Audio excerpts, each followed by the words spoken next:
eu gosto de falar, mas já que você falou de liberdade, livre-arbítrio, a gente tem que entender que as nossas decisões, o que eu estou falando hoje, o que você me perguntou, tudo isso não foi construído agora, nesse exato momento. Tudo isso está sendo construído ao longo da nossa vida. Olha como o evento que você passou lá está atravessado aqui no meio Ao da longo da nossa existência do conversa. universo, né? Se for parar pra pensar. Podemos ir mais longe, onde Né? você quiser, mas eu prefiro localizar as coisas que estão mais perto e que a gente tem um pouquinho mais de possibilidade de operar. Certo? De relacionar, né? Isso. De identificar.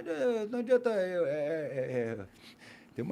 Tem uma anedota que eu faço, assim, né? Que as pessoas dizem, mas horóscopo, você acredita em horóscopo? Eu digo, cara, não faz diferença acreditar ou não em horóscopo, porque eu não vou mexer a posição dos planetas. O que eu faço com as informações do horóscopo? Para mim não serve para nada. Não tem utilidade na minha vida. É verdade? Não é verdade? Não me interessa. Sim, sim. Não tem, para mim, sim. especialmente, não faço nada com essa informação. Tem gente que vive a vida baseada no horóscopo. Tem.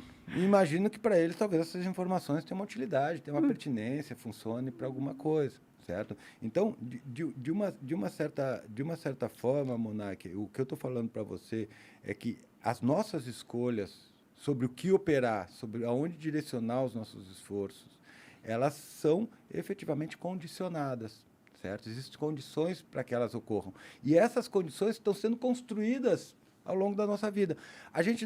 Eu não tenho como operar isso que eu estou falando agora diretamente, porque isso é um conhecimento que eu construí ao longo da minha vida e que enviesa a minha visão de mundo, que enviesa a forma como eu construo a realidade. Agora, eu tenho como operar hoje as próximas decisões que eu vou ter. Certo? Sim, sim. A minha experiência hoje vai ser determinante para como meu cérebro vai escolher lá na frente. Sim, sim. Então, eu vejo que o único jeito da gente operar a realidade é a partir da educação. E a educação, às vezes, ela é meio agressiva, como foi com você, por exemplo, te ensinando o que você pode, o que Eu acho que isso não foi educação, cara. Eu discordo plenamente de você. Isso foi uma mentalidade mob, um linchamento desumano. Não tem nada educativo naquilo, não aprendi nada, a não ser o ódio pelas pessoas que fizeram. E é isso que eu falo. E é isso que eu falo quando eu digo que as pessoas não devem punir os comportamentos. Certo? Porque elas criam um contexto emocional que a pessoa não consegue processar. A pessoa fica sempre reativa naquela resposta emocional, naquele ressentimento, e não consegue elaborar aquela situação.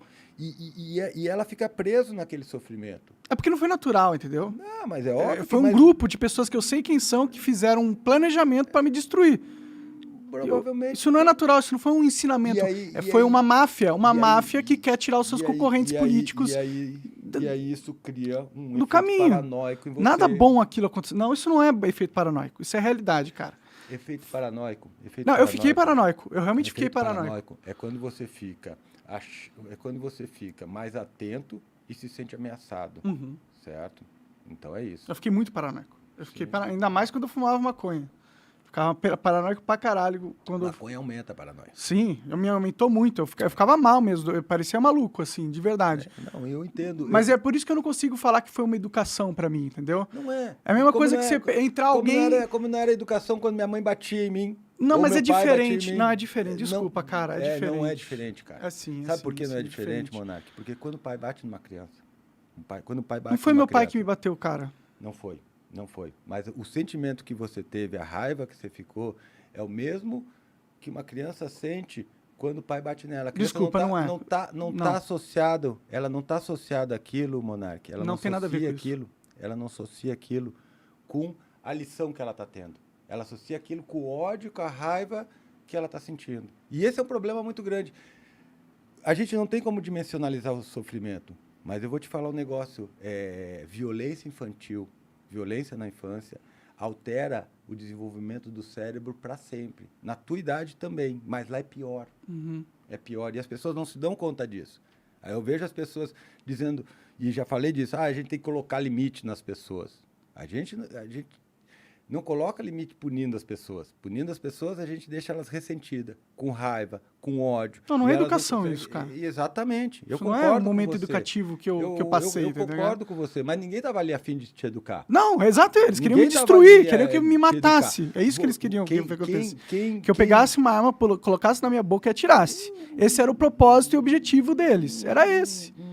Eles não estavam tentando me educar ou me ajudar, eles queriam me destruir. Não, mas eu não tô me antagonizar e me demonizar. O Monark, Mas o valor educativo disso não é o que as pessoas fizeram com você. Toda desgraça na vida tem um lado positivo. É o que você faz com o que as pessoas fizeram com você. Claro. Eu posso tirar aprendizados e lições desse momento. Por favor, mas, né? Com certeza. Eu espero isso, né? Mas o que eu tô contestando aqui é dizer que as pessoas que fizeram isso estavam bem intencionadas ou tinham, por algum milésimo de porcentagem, o propósito de me ajudar a entender alguma coisa. Criança, ele também não está querendo educar a criança. Ele está com raiva. Ele tá com raiva. Mas não foi um pai que bateu na criança. Foi um cara que não é meu pai, entendeu? Um aleatório na rua, viu eu espirrando sem colocar a mão na frente. E te deu um tapa na hora. Não me deu um tapa. Ele me encheu de porrada até eu ficar agonizando no chão, precisando de um médico. Isso aí não é educacional, mano. Não. Isso aí é uma máfia. Eu diria que não é, que não é didático. Isso não é didático. E é maldade, cara. Isso é maldade, é crueldade, é perversidade. São seres humanos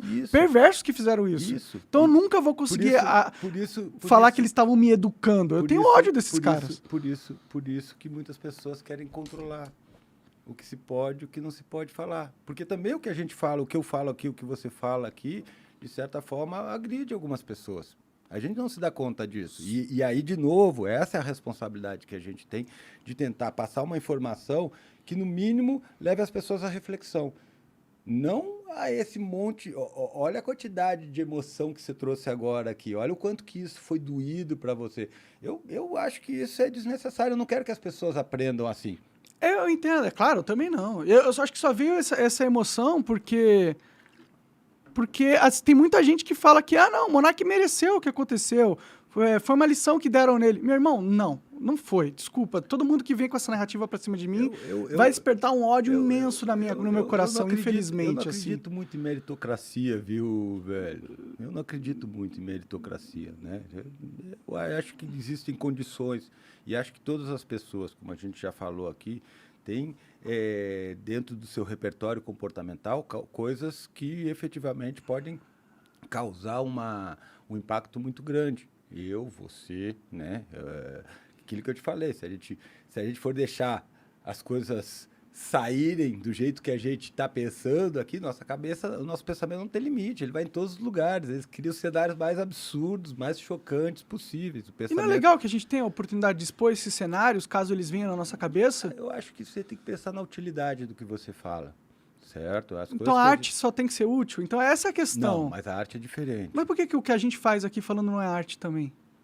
Bom, se a gente botar... A gente pode fazer isso aqui ser uma arte, a gente pode ensaiar uma peça, a gente pode criar... Por que só peça é arte? Por que uma conversa não pode ser uma arte também? Porque eu acho que a arte ela tem que ter um certo grau de planejamento. Por quê? Porque ela tem que, de certa forma, despertar uma coisa em quem está consumindo ela. Né? Então, fala isso para arte moderna. Os caras pegam um balde de tinta, joga e vende por milhões. Isso, e eles conseguem vender milhões porque, às vezes, eles elaboraram uma narrativa que desperta determinadas coisas ali.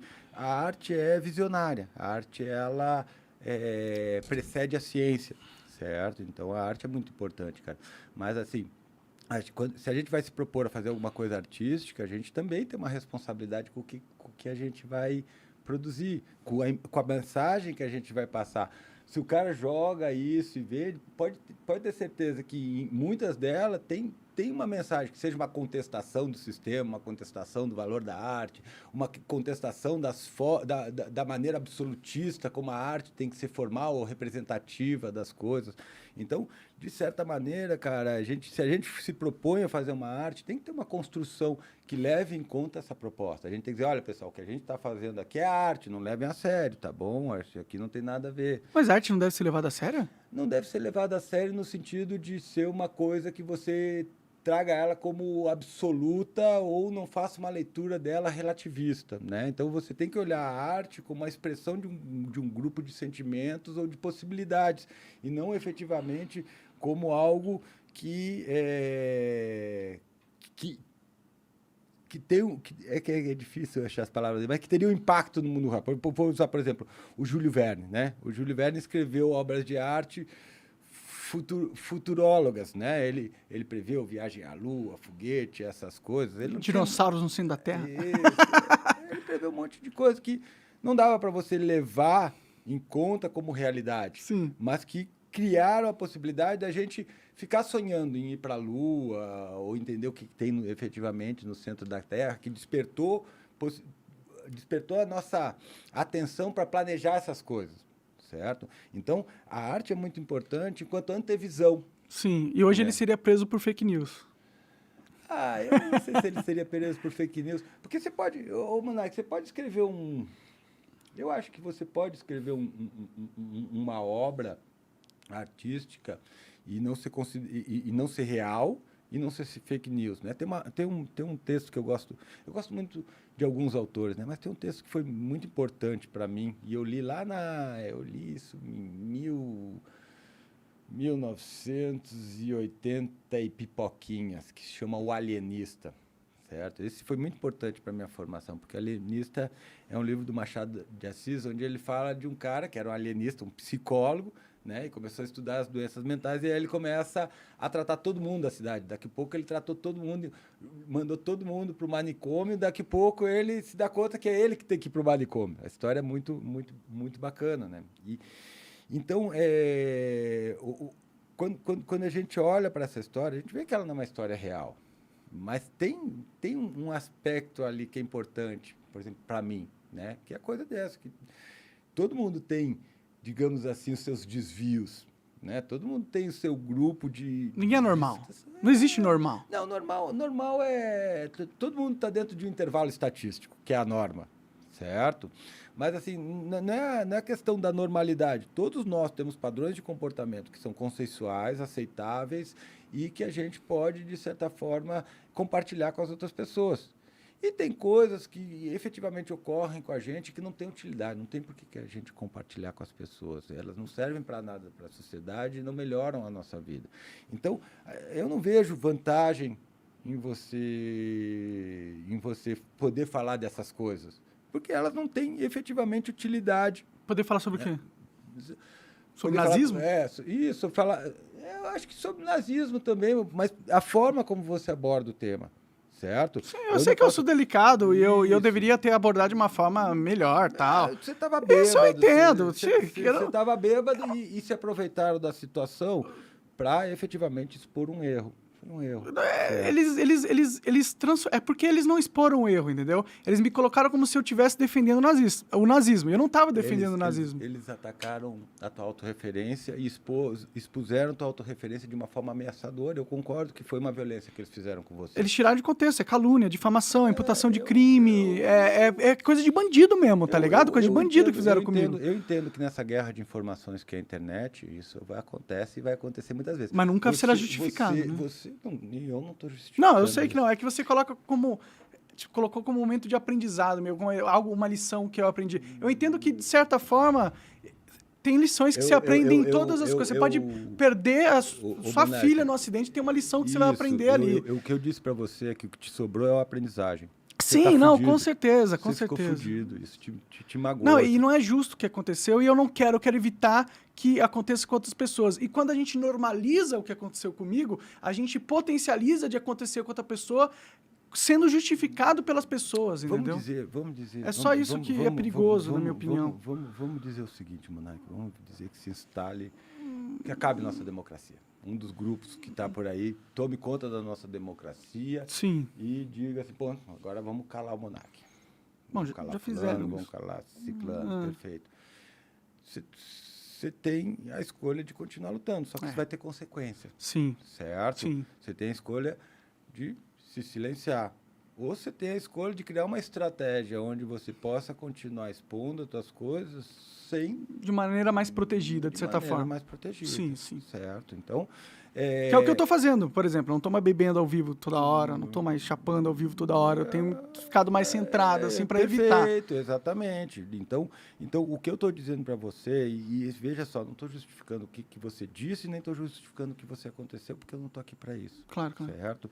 Mas o que eu estou falando para você é que a tua liberdade de escolha, ela não é necessariamente uma liberdade.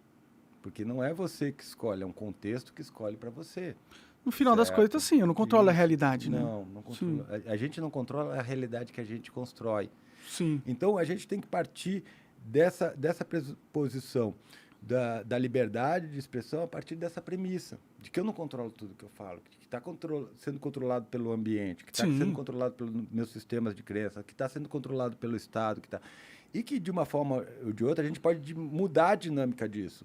Mas a gente nunca vai fugir desses sistemas de controle. Sempre vai ter algum sistema ali que autoriza, habilita os discursos. O problema é que a gente tem 2 discursos competindo agora. E nem é 2 discursos, são múltiplos discursos. A gente tem uma cacofonia. E essa cacofonia é tão grande que a gente pegou e disse, não, esse aqui e aqui. A gente deu uma organizada geral. Mas quando você olha para cá, você vê que tem um monte de outros discursos sendo operados aqui, com grupos, inclusive, rivais aqui. E aqui é a mesma coisa. Certo? Então, é o que eu te falo, a gente está partindo, do meu ponto de vista, eu sou psicólogo, trabalho com um indivíduo, né? O meu trabalho é celular, certo? Então, o que eu estou falando para você é que onde eu opero, essa discussão, ela é legal, é importante, eu quero ouvir, eu quero participar dela, mas para mim tem um ponto anterior, que é efetivamente, por exemplo, você entender até que ponto a liberdade é importante para você, até que ponto esse discurso de liberdade está te controlando, é um contexto que te controla, até que ponto esse discurso de liberdade é economicamente viável para você. Eu não estou falando só financeiro, estou falando também de dados intangíveis, do quanto que ele te magoa, te machuca, do quanto que isso dói para você, dói para estar ali fazendo isso. Sim, sim. Então, o ambiente das redes sociais é um ambiente hoje insalubre em muitos aspectos. Sim, é uma merda. É uma merda. Todo mundo que faz isso que a gente faz fica com problemas psicológicos, assim, eu eventualmente. Vou te falar que podcast é um ótimo lugar para captar clientes. É verdade. Você acaba de assistir um corte do Monarch Talks. Agradeço demais, mas se você quiser ver o vídeo na íntegra e acompanhar ao vivo todas as transmissões, você tem que ir lá no rumble.com/monarch para não perder nada. Segue a gente lá.